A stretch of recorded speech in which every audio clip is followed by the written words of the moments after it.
Time to get started for today's webinar. It is being recorded, and please make sure your microphones are muted if you're not one of the speakers. And I would like to invite the other members of the TBA committee who are hosting this webinar and our two amazing speakers to turn their videos on now for these introductory slides. And the title of our webinar today is AI in the Real World. So next slide.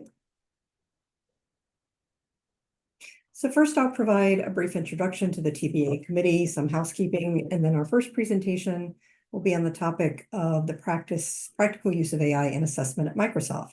So for that topic, we are grateful to have with us today Liberty Munson, Director of Psychometrics for Microsoft. Liberty is a thought leader in the certification industry, especially in areas related to how technology can fundamentally change our approach to assessment design. I think we've got them muted now. You've probably seen her contributions across a lot of different venues, including at ATP, publications. She's done podcasts. And she's currently the vice chair of the IT Certification Council and very active within ATP. She is on the EATP Steering Committee, the TCIF Initiative, and the new TBA Subcommittee on AI. And after that section, we are going to switch to the topic of how the world is regulating AI. And for this, we're delighted to have Donna McPartland of Counsel for Conley Rose, recently the Chief Privacy Officer for the College Board, and also founder and privacy and security attorney of McPartland Privacy Advising.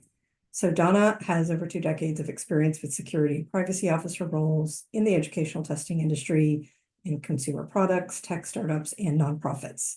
And she's a leader in developing privacy and security programs for her clients, and is now doing the same with AI governance and compliance programs, which, if you're here today, I imagine that's probably a topic becoming very near and dear to your heart. She's currently the co-chair of the ATP International Privacy Subcommittee and is on the ATP AI Committee.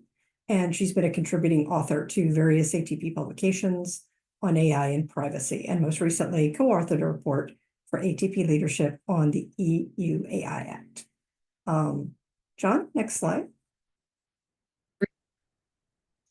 So as a quick reminder of what the TBA is, we are the committee under ATP that promotes the joint ITC-ATP guidelines for technology-based assessment. These are recently published. We're going to show you a link on the next page if you don't have a copy of that already. And we encourage best practices in assessment using technology. We also have 2 active subcommittees, one related to the guidelines and the other to AI. John Kleeman of Learnosity is the current chair of TBA committee. He is running the slide deck today, and he will be facilitating the Q&A during Donna's section of the presentation. Pat Ward of ITS is vice chair, and he'll be facilitating the Q&A during Liberty's part. I'm currently the secretary, and John Weiner is past chair, who will provide the brief conclusion to this section. Next slide. So a few links for those of you who are interested. There is a link to the TBA guidelines. And then what about this last? Everyone make sure you're muted, please. The AI subcommittee of the TBA committee published a white paper via ATP this year on responsible and ethical use of AI. So if you've not already gotten a copy of that, here's a link for that. This is our 4th webinar of the year. The 3 previous recordings can be found on this link. And then we also have a LinkedIn channel. Following this session, we'll share the slides in PDF format on request. And we will also put this recording on the YouTube channel. Next slide. And now we're ready to turn things over to Liberty and Pat. All right, let's talk about how Microsoft is using AI in assessment. As Kimberly said, I'm Liberty Munson. I'm the director of psychometrics at Microsoft. So go ahead to the next slide. So we have been doing a lot of experimentation, as you probably can imagine, being that we're Microsoft and AI is like something we talk about every hour on the hour, pretty much. So what we've been doing a lot of experimentation, and we've started looking at how we can leverage AI in our job task analysis process.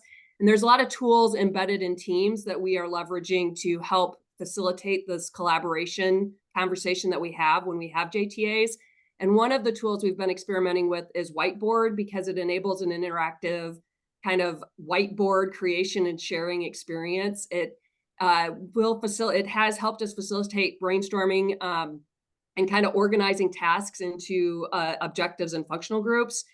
We've also had a lot of success using the Teams recap. If you've used Teams and you have access to the recap, you almost don't even have to go to Teams meetings anymore because if they have turned on the recording and you can get the recap, the meeting minutes are really awesome. And so having that backup so that you don't have to have a note taker in these sessions has been incredibly useful for us. And what's even better about the Teams recap is that when certain topics are mentioned, you can actually query the Teams and through the AI and ask it questions so you can get more details about certain topics. If there's debates among SMEs, as often happens, you can go in and figure out what that debate was and what the resolution is simply by using some of that AI functionality that's built into Teams. And then we've also started using the Bing chat functionalities to help us with JTA refreshes, helping us do role statement updates and identify the differences between current ODs and the most recent JTA. This is really, really important for Microsoft because all of our certifications are based in cloud-based technologies that change like very frequently. And so we do JTA refreshes every year. So I know that some of you aren't on quite that cadence, but you can imagine across the 50 plus certifications that I manage, that's 50 times a year I have to do a JTA and kind of making sure I understand what the changes are so that we know how to communicate that around exam development and the changes we have to make in the exam and so on. It becomes unscalable quickly without some help, and we're figuring out ways to leverage AI to help us with those changes. Next slide, John. So with the whiteboard, what we found is that some of the cool functionality that's been really helpful is some of the built-in timers, be able to simultaneously collaborate with multiple people, the categorization, leveraging AI. So we get all the people to put their like sticky notes into the whiteboard, and then we just ask the AI to categorize it.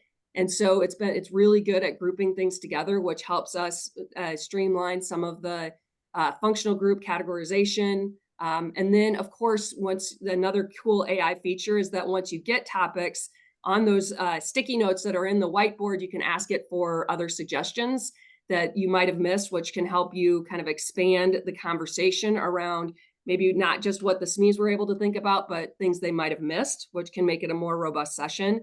I will admit, though, that whiteboard does have a few drawbacks. We can't quite figure out how to output it in a way that it makes it easy for us to leverage the work that we've done because the output is limited to JPEG files and things like that, which are not conducive to translating that into a Word document or a PDF that we need for the next steps. But the great thing about working at Microsoft is that I can go talk to the whiteboard team and tell them what kind of changes we need to help us be more successful in leveraging the tool.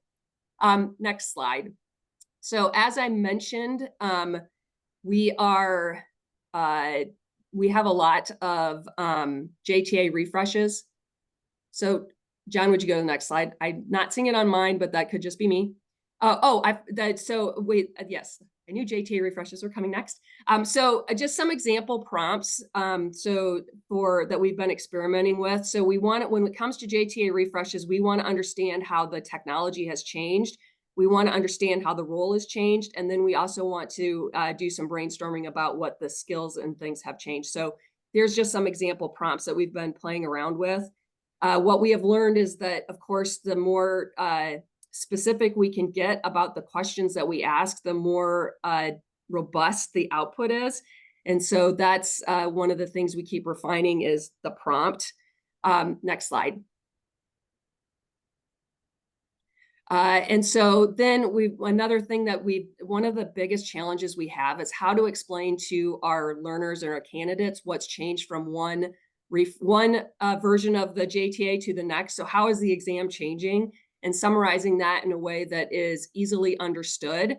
And so we're trying to figure out, this is still very much an experimentation around how we communicate the differences to our learners. And so this is just one example prompt that we have because we're trying to identify when something is brand new that is new in the JTA and something that is just revised and stuff that's been removed. And so as you can imagine, AI is really good at telling us and helping us identify and summarize differences between documents. And so that's what this prompt is intended to do, is to help us summarize those differences.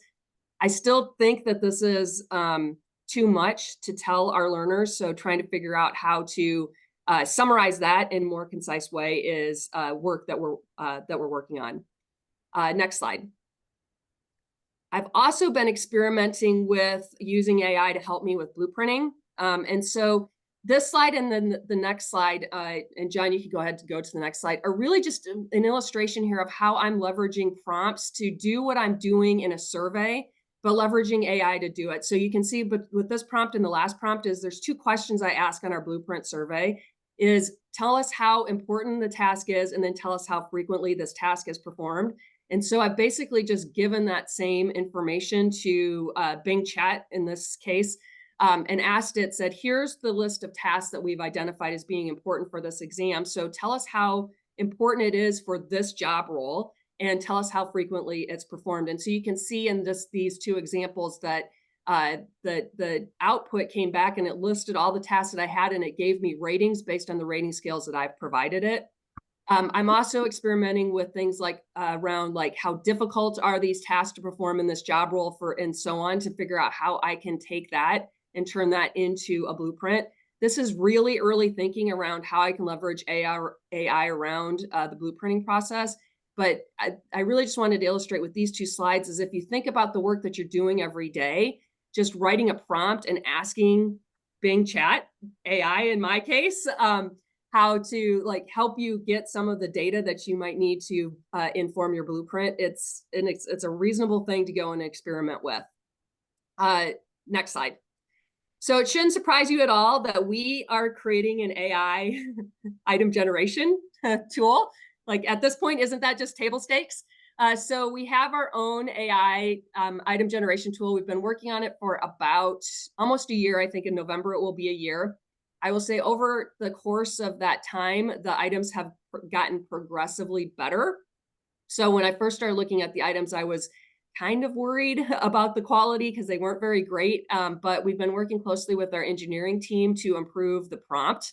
And it's been an incredible journey because I have like a 20-page style guideline on what a Microsoft certification exam item needs to look like. And so taking the 20 pages and turning it into a prompt that can create an item that is exam worthy has been an interesting journey, but the team is definitely making progress.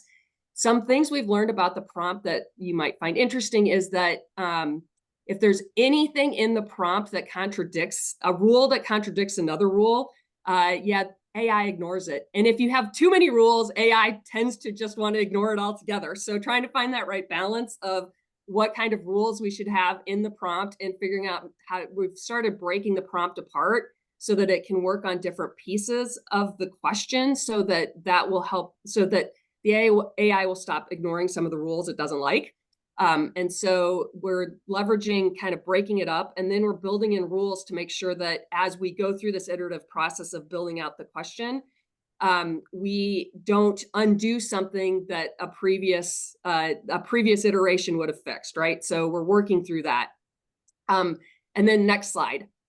One of the really cool things that we're working on, and it's the second bullet here, is I actually think this is the most innovative thing that we're working on right now, is we're trying to figure out how to teach AI to evaluate our AI generated items for basic adherence to some of the quality standards so that the bad items never even get it to SMEs.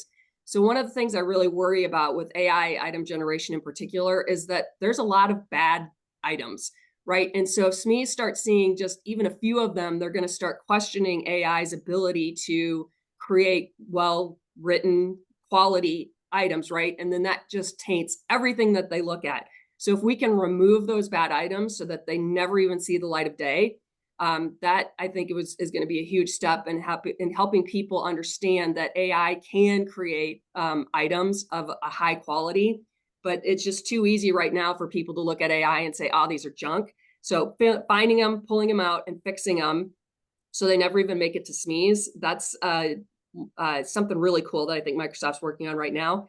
We're also working closely with ITS and back because they're our item banking system to help us figure out if AI can predict the psychometric performance of our items. So I believe that there are probably some characteristics that can help us predict if an item is going to be an easy item or if it's going to be difficult.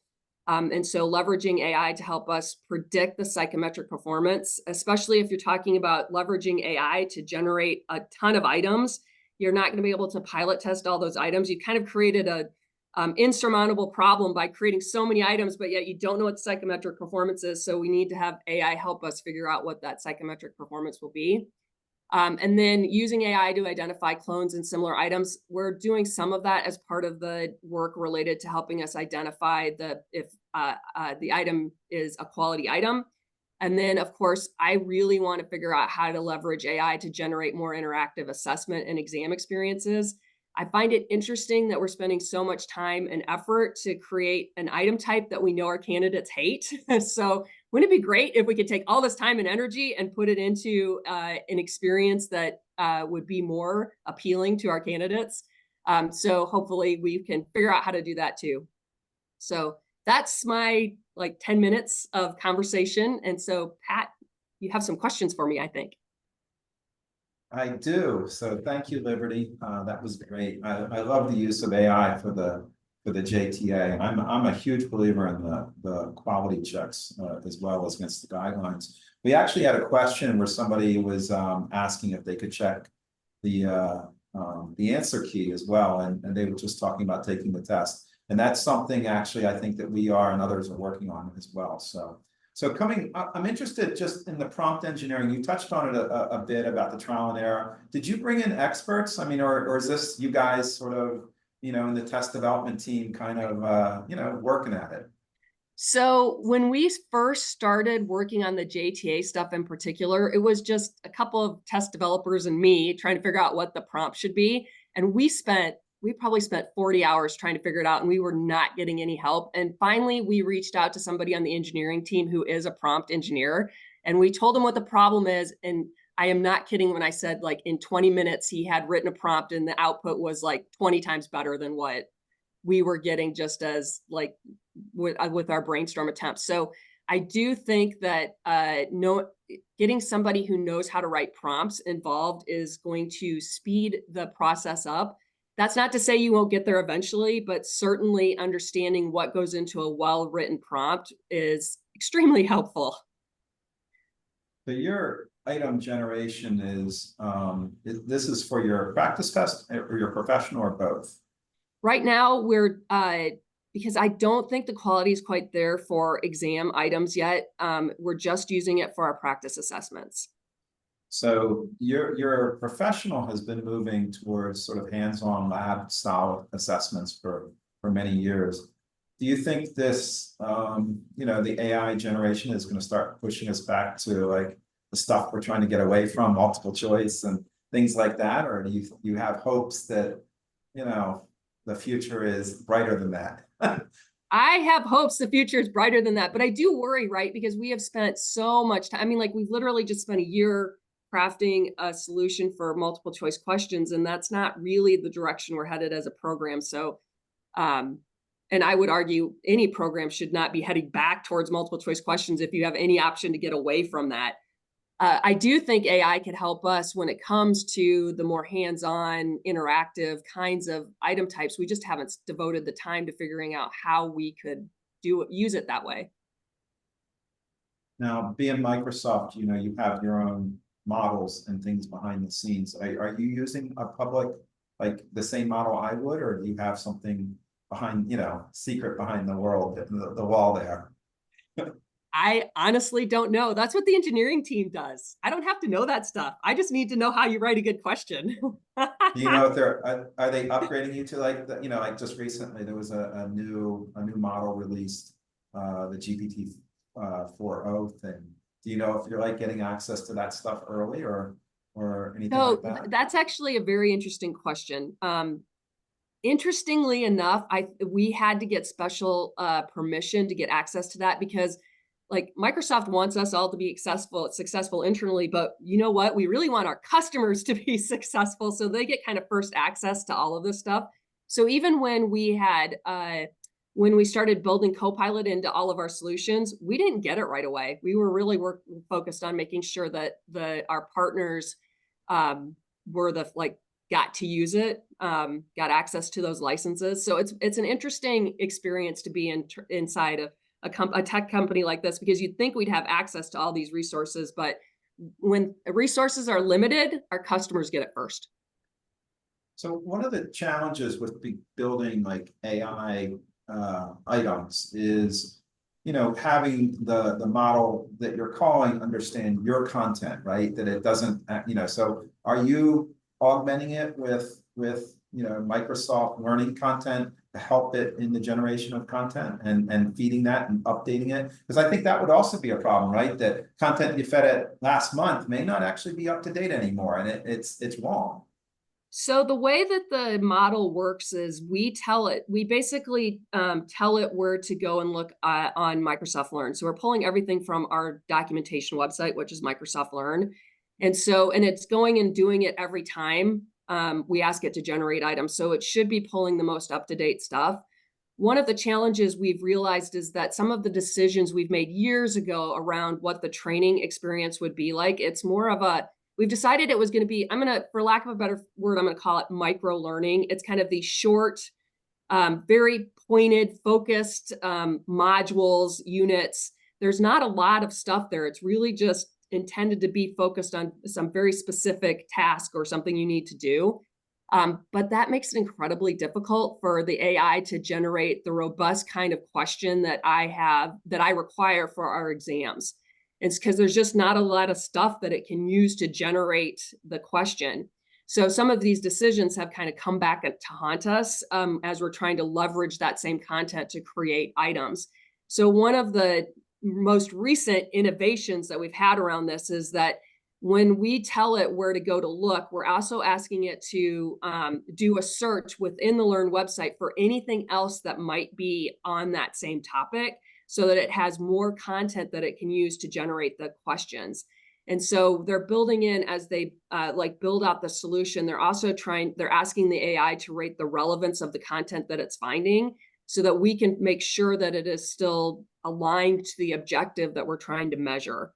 So it's just something to think about as you're generating your own items, is that if the content isn't robust enough, you're going to have some challenges potentially creating the level of question that you want for some of the, like in my case, my exam questions. But it's interesting that you're pointing it towards the sources as part of your question to generate the content, to at least make sure it's got the latest sort of, so that's a big part of it. So are you worried about, and I guess this goes maybe more for the professional program when you transition there, the legal side, this is what Donna's going to talk about in a little bit. Is that an area you're concerned about?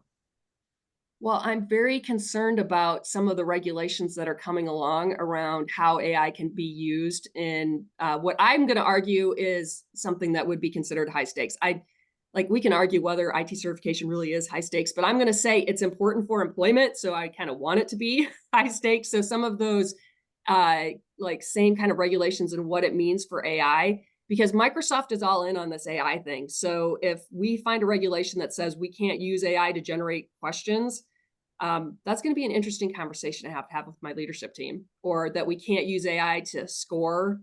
I think that's actually where the bigger challenge is going to be for us, is because we do want to get away from multiple choice questions. And so the only way that my program scales in some of these more open-ended types of experiences, like if you think about portfolios or work product or things like that, is that I can't have scorers. I can't have human people be involved in the scoring process with the scale of my program. So I have to leverage AI. And if that becomes an issue from any of these regulations, then I simply can't use those assessment types, because I just can't scale it. And I think assessment types is going to be partially the answer to this question, but AI can be used to answer questions too. Maybe not when you have to do the task, but certainly when it's a knowledge-based question. Is that something you're concerned about with the professional program? Well, yes. I worry about that kind of stuff, especially if you have no security around an experience, then with like any type of AI tool, if it's just a multiple choice question, what's the point of having that experience at all, right? Because if somebody can just put the thing into Chat GPT or whatever, and get the answer at least, 95% of the time or whatever the current research says that its effectiveness. So I think if you're going to have these experiences, even I would argue, even some of the hands-on performance-based stuff, even though the AI can't do it for you, it can tell you the steps, and it can probably tell you in enough detail that you just follow the steps and you'd get the right answer or get to the right answer. So I worry about that stuff when there's no security on these experiences at all. So I'm going to pivot to something very different, which is localization. I'm told sort of the AI localization is much better than the original machine localization, that it's better at sort of context and things like that. Have you looked at that as a sort of more automating that side of things? I should have had that in the slide because yes, we are doing a lot of stuff around localization of the content and leveraging AI. We haven't quite gotten to the point where we're doing it on our exams yet, but we're certainly leveraging some of that technology when it comes to localizing like our practice assessment content, our certification renewal stuff, a lot of the learning content. And they're working on things like localizing, setting it up so videos can be like filmed in English and then just localized automatically. It's like magic, some of the stuff that they can do around the localization. And my impression from the team that's doing this is that it's a lot better than it was. I think there was, for the longest time, some of the nuances in the way the words in technology are used and the way that they're used in like the real world sometimes got lost in localization, which is why we always had like a human review in our exams because we've gotten that feedback that some of the words in the real world get translated real world versus the technical in the technical way,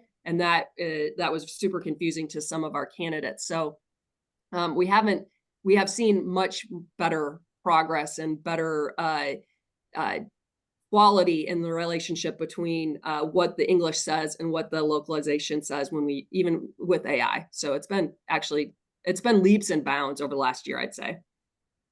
All right, so I'm going to wrap this up with a future questions. All right, so let's just look a couple of years. I don't want to go too far in advance, but more than a year, maybe 2 years. What is Microsoft's certification? The business of building the test, that side of the business. How do you see it? Is it the majority of the items coming through an AI, or is it just it's a tool that makes you more efficient and allows you to big and scale better?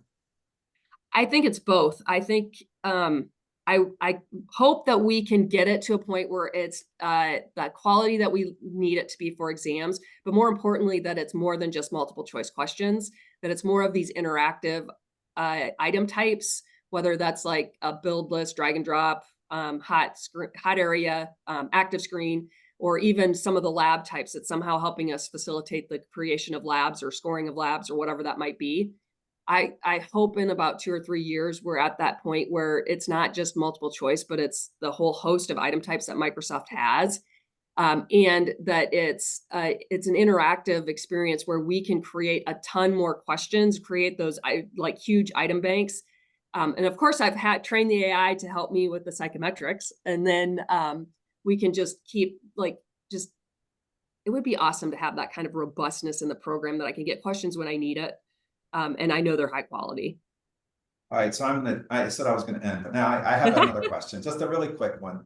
Microsoft used to do item level adaptive and moved away from it. One of the reasons was the bank size and things like that, and managing all that. Do you think you'll actually go back to some of those things, like using a staged or item level adaptive testing model? Maybe. The challenge, so let's assume the item banking and all that other stuff. We have the size of the items, we have the psychometrics, and we can do it. The bigger challenge that I have from a certification perspective is that when you do adaptive testing, the benefit is that if I know whether you're qualified or not after 10 questions, I end it, right? Or if I know after 20 questions. So people get a different number of questions and they talk to each other and they're like, I passed it in 10 questions and somebody said, or I failed it in 10 questions and somebody says I passed it in 20 questions. And that's the person comes back to me and they escalate and they say, well, the reason I failed is because I didn't get that extra 10 questions. And so it's more of a perception. And so we'd have to figure out how to solve for that part of it, that we lose the benefit of limiting the number of questions to just what I need to figure out whether you're qualified. And we have to add questions. And then I don't know. I mean, like, we could do it, but then what's the point? I don't know. So Well, that it's I think the point might be that it allows you to use a larger pool more easily because you don't have to fill fixed forms. Well, that's true. So you get a psychometric side to it. Yeah. But Liberty, so thank you so much. It was great. I appreciate it, and I'm sure everybody does. So thank you. So thanks for having me. I'll turn it over to John. Hi, well, I'm actually just turning it over to Donna, who's going to speak about how the world is regulating AI, and then I'll ask you a few questions, Donna, after you've shared some information with us. Great, thanks, John. Thanks, Liberty. That was super interesting, and it's really great to hear all the interesting ways you're using AI. So just to start, I'm going to use my usual disclaimer. I am an attorney, but this is not legal advice. It's for informational purposes only. So with that, Don, I'm going to ask you to go to the next slide. This is just a map to show all of the countries that have some type of AI law, regulation, guidance, directive in place. I am not going to talk about all of them because that would take us weeks, potentially. I'm going to focus on a couple of different laws, the EU AI Act, and some things that are going on in the United States as well. The EU AI Act has been called the benchmark, but certainly other countries like China are actively regulating AI and generative AI and coming out with lots of rules related to that. Many countries also are coming out with lots of helpful guidance and resources. The UK, for instance, has some lots of guidance on the responsible use of AI. They have some sandbox in place already where developers can go and kind of test out things. So lots of interesting work going on right now. So on the next slide, we'll kind of skip over that fairly quickly, just showing you kind of recent press on how the EU AI Act is the benchmark, and that is came into effect in August. So I'm going to start with the EU AI Act. And here is just a timeline of the graduated effective dates. So the act actually entered into force on August 1st, so pretty recently. It had been kind of in development in the European Parliament, European Commission, European Council, lots of trilogue discussions, things like that, but it finally went into force August 1st when it was published in the official journal. And the way that the EU AI Act is structured, it has this graduated effective date approach. Just to kind of set the table a little bit on this, this AI Act is a risk-based approach law. So they're really trying to address high-risk AI and prohibited risk AI, and certainly general purpose or generative AI uses as well, while allowing innovation. At least that's the stated purpose of this law.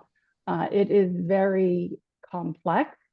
It is very detailed. So what I'm providing now is really a high-level overview, and I really encourage folks to work with your attorneys on this. It is quite complicated, and I'm only really touching the surface on this. So with that, I'm also going to focus on, so August 2nd, 2026, which is 2 years from now, that's when the obligations related to high-risk AI systems go into effect. I think many of those high risks, which are listed in Annex 3 of the AI Act, include uses that ATP members are going to be involved with. So these are education, employment, biometrics, and there's a kind of a whole laundry list of specific, assessments of different learning outcomes, things like that, that are listed in this Annex 3. And I'll get into that some more. And that's when the penalties will be further iterated as well from the member states. General purpose or AI governance requirements become applicable earlier, next August, and the EU Commission has oversight and regulatory authority over that. So they're in the process of putting together an AI kind of council group that will come out with code of practice as well. So on the next slide, was going to get into kind of the bigger picture of this. Who does the EU Act apply to? So the terminology that is used in it, and you've probably heard some of this already, it applies to providers, and perhaps with the most requirements for providers of AI systems. Then there's importers, and kind of lay out there what that includes. Deployers, I think many ATP members could potentially fall into the deployer category. So that's a user, but it's a user that's using it in the EU. It's an AI system. We'll look at kind of how they define an AI system. And, deployers have certain compliance requirements as well. Distributors and importers are also included. So really this law, they're trying to capture the whole ecosystem, right? Everybody that's involved in this, so that there's fewer opportunities, I think, to get out of compliance with the law. On the next slide, looking a bit more at the scope, there is a definition of AI systems, and I think it's important for folks to understand that, both for determining, does this actually apply, and kind of where did it come from? There were kind of iterations of the EU AI Act over time, and the definitions changed a bit. This definition is from the OECD, and other countries, I think, are following this definition as well. So AI system, this is kind of at the heart of what is regulated by this law. It has to be machine-based. It has to have some level of autonomy, and it has to exhibit adaptiveness after deployment. And then there's some type of input that's being received, and then some type of output that results in predictions, content recommendations, and the like. So just focusing on that, think about that in terms of your organization, and if what you're doing may fall into scope. In addition, and kind of later as this law developed, general purpose AI models were covered and now are added. So, and they're dealt with in a couple of ways, again, in this kind of all-inclusive approach, right? So general purpose AI model trained with a large amount of data. So these kind of ChatGPT, BARD, et cetera, all the different types of general purpose large language models that can be used. They have these certain characteristics. But this law focuses both on general purpose AI models and then general purpose AI systems. So again, making sure kind of everybody in this ecosystem is captured and regulated to the extent there's high risk AI systems, general purpose AI models, general purpose AI systems involved. Want to emphasize too, this is a product safety law. It's a product safety law with certain enhancements too. So because of that, it's taking kind of similarities from other EU kind of product safety approaches, and it just adds to the complexity of regulations as well. And this law also has extraterritorial approach, which means that even if you are not located in the EU, you could be subject to this regulation. So with that, let's look at some more on high risk, or actually exemptions, sorry. So there are some exemptions, and some of which I think are favorable for ATP members. There is one for biometric one-to-one verification. So let's say, for instance, before someone starts a test, you make them, show an ID, and then there's some type of facial recognition just to confirm it is who they say they are. For standard software uses, so this I think can be important.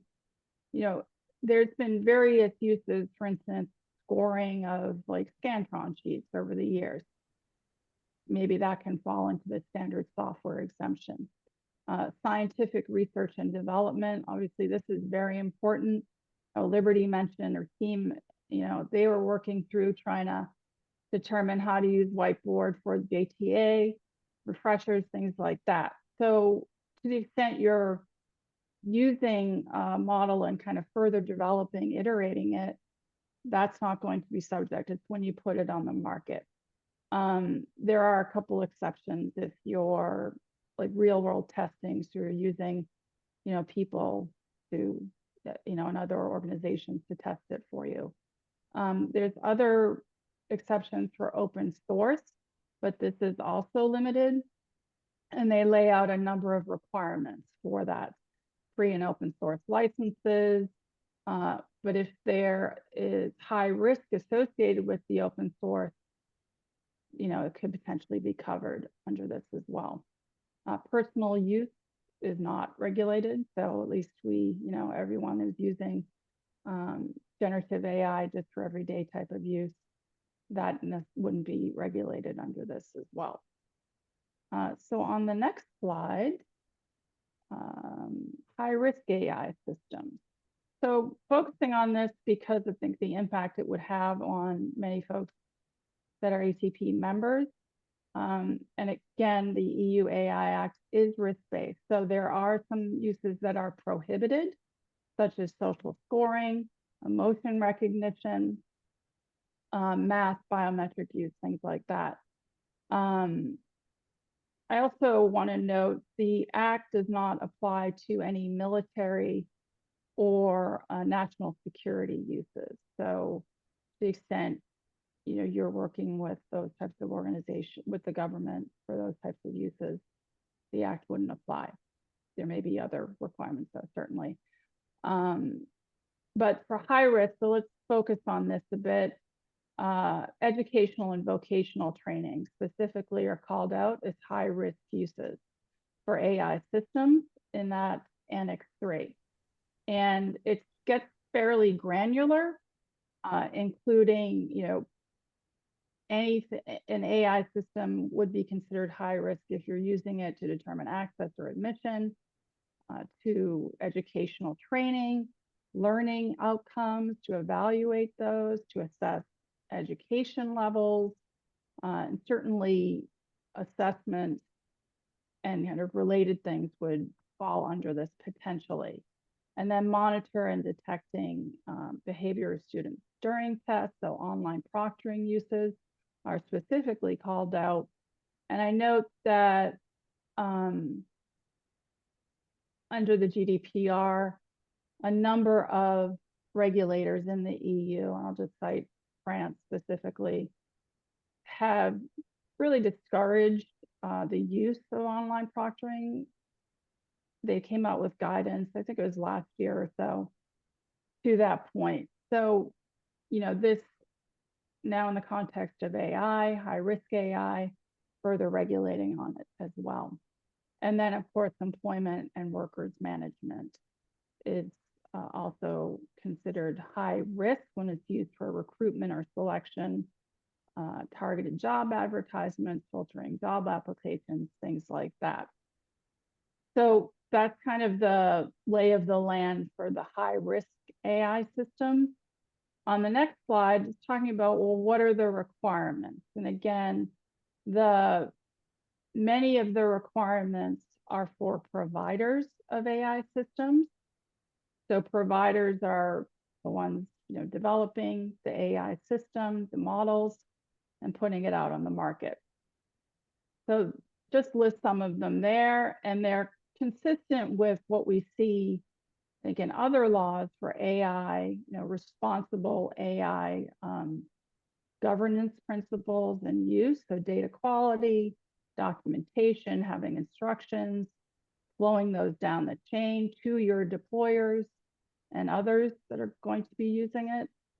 Human oversight obviously is very important, critical that humans are involved in all of this. Conformity assessments, quite complicated, and who's doing the conformity assessments? Do you need to have a third party do that, etc. Up to registration requirements, but there's some limitations there. But deployers also have requirements, and some of them include making sure that there's AI literacy, which means your staff, others that are using the AI system on your behalf understand how it operates, you get these instructions, and know how to use it properly. There's due diligence to really, again, understand the system, its issues, things like that. Compliance and monitoring, human oversight, similar to what providers have to do, incident reporting, lots of record keeping requirements, I think for up to like 10 years or something, cooperation with authorities, and fundamental rights impact assessments.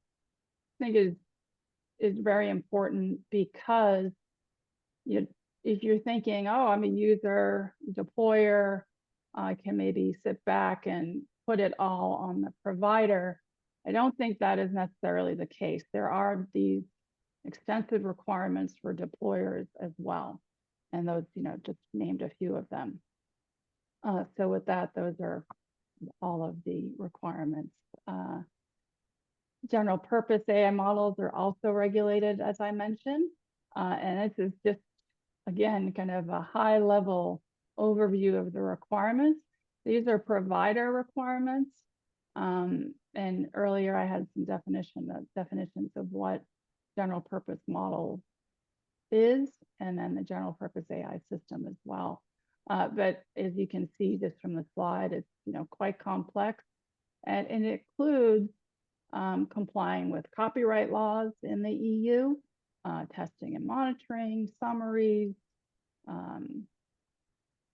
everything from model cards, things like that. So again, this is quite complex as well. If we go to the next slide, John, thank you.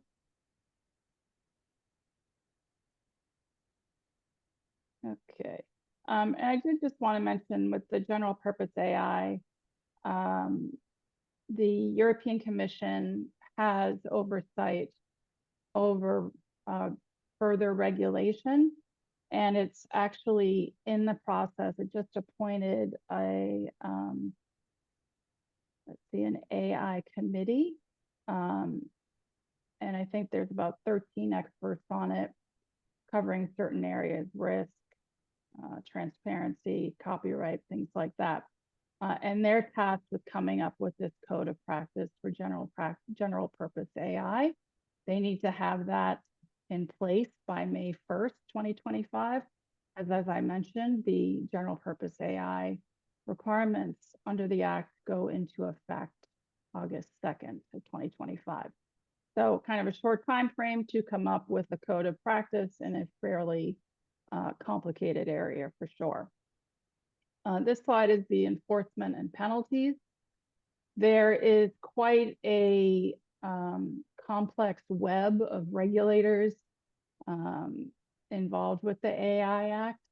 AI Commission, as I mentioned, regulates the general purpose AI, but they have other responsibilities as well, including governance among the member countries and supervising the enforcement. There's also going to be an AI board. This is similar in some ways to the European Data Protection Board, which is the Committee of Data Protection Commissioners under GDPR. So this AI board is member states representatives are going to comprise it, and they're going to, advise on implementation, things like that. Each EU member state will develop rules and penalties on enforcement. measures.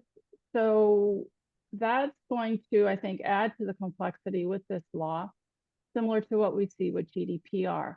Member states take different approaches with enforcement, and here they can have different rules. Now, of course, they're going to work towards harmonization, but certainly with the GDPR, we have seen some issues with harmonization for sure. And I think we may see this here as well. I was at a conference earlier in the year with some regulators from the EU, and there were already differing views. Some felt that they were not prepared for this at all. Some felt no problem at all. So I expect to see continuing differences in this area as well. Individuals can lodge complaints, but there's no individual damages or private right of action, so that's positive. And then the penalties are very significant potentially. For prohibited AI, 7% of global annual turnover, 35 million euros potentially. Most other violations, 3% annual turnover, kind of similar to GDPR, which is 4%, or 15 million euros. But they've even gone so far to have penalties if, a provider provides incorrect information to the regulatory authority, then there will be a penalty for that up to 7.5 million euros. So it is significant, the potential implications of this as well. So with that, why don't we turn to the next slide? And I think John. Yeah. Okay. We've got about 5 minutes left before we need to turn over to John Weiner to wind up. So, but this is great. You're giving us fantastic information. Thank you. But if you could include at the end sort of what people should be doing if they want to prepare for some of these regulations would be helpful. Sure. Why don't we go down to that slide? I think it'd be helpful just to give a very brief overview of the US. Sure, yeah. So the US, there's no federal AI law other than what applies to federal agencies. And there's been an executive order.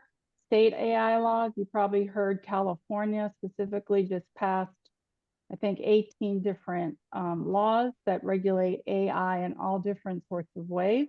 They didn't pass the most hyped one about AI safety and these frontier models, but they passed many others related to generative AI transparency, watermark requirements, deep fakes, digital replicas, AI for political ads, campaigns, etc. And then they also amended the California Consumer Privacy Protection Act to include AI, so expanding the privacy requirements as well. Colorado also has an AI Act, similar to the EU AI Act, but watered down and applies to kind of potentially many different organizations. It's not like the Colorado Privacy Act. It has a broader scope.